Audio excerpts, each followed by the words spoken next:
Natuki sa sesyon ang kaso sa dengue dinhi sa Jensan. Gikaalarma sa mga konsihala ang sumala pa halos sunod-sunod nga insidente sa pagkamatay sa mga biktima sa dengue virus.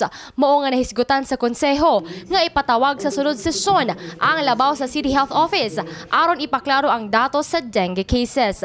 Nagtuo si Kagawad Rosalita Nunez nga daghang gihapon ang mga hinungdan kung anong padayon ang dengue cases sa Jensan. I already talked to Dr. Loreno to go and see for himself, his team, to find out what's going on and to come up with measures in order to eliminate this problem. As the City Health Office, what is the update? What are their interventions?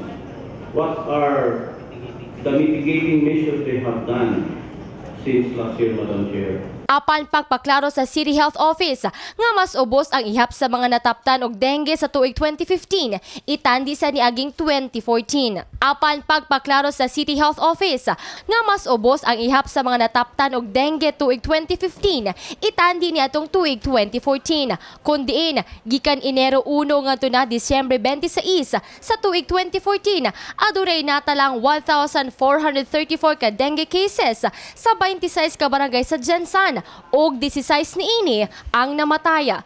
Tuig 2015, nagtala lamang og 976 ang nagkasakit gumikan sa dengue og 5 niini ang natalang pataya. 32% ang kinatibok ang pagkubos sa datos. Matod ni Dr. Washington Loreno, dakong tabang sa pagkubos sa datos ang mga infomercials, seminars o clean-up drive nga ginapahigayon sa Department of Health sa matag rehiyon. Kasi ang mga health workers natin, they're always alert no, sa mga possible na mga recurrence ng outbreak. Kasi mas delikado ito kung halimbawa hindi maagapan. That's why we have deaths here na nakaabot na ng 5 as of morbidity 51, that is from January to December 26. Dugang paniini nga ang mga ginikanan gayod ang may dakong responsibilidad aron mapakgang ang pagkuyarap sa lamok nga may dalang dengue virus. Kanunay kunong siguraduhong limpyo ang palibot aron walay stagnant water nga hinungdan sa pagdaghan sa mga lamok. Kung maobserbahang dunay dili maayo gipaminaw ang mga anak, gilayong magpakonsulta na sa doktor. Hindi naman sa marami, ang ano lang diyan is dapat yung may mga symptoms na they should seek early consultation. Hindi kasi pwede na patagalin yan. Pag magbaba ng platelet count, mahirapan tayo sa pag-manage ng pasyente.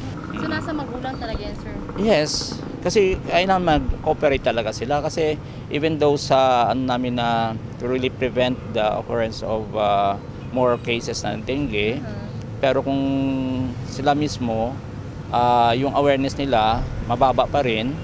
So, babalik pa rin sa dati nilang attitude. Karong tuig 2016, naglao mga City Health na himpit nang magpadayon ang pagkubos sa magkasakit og dengue. Ingon man, malikayan ang dunay mamatay.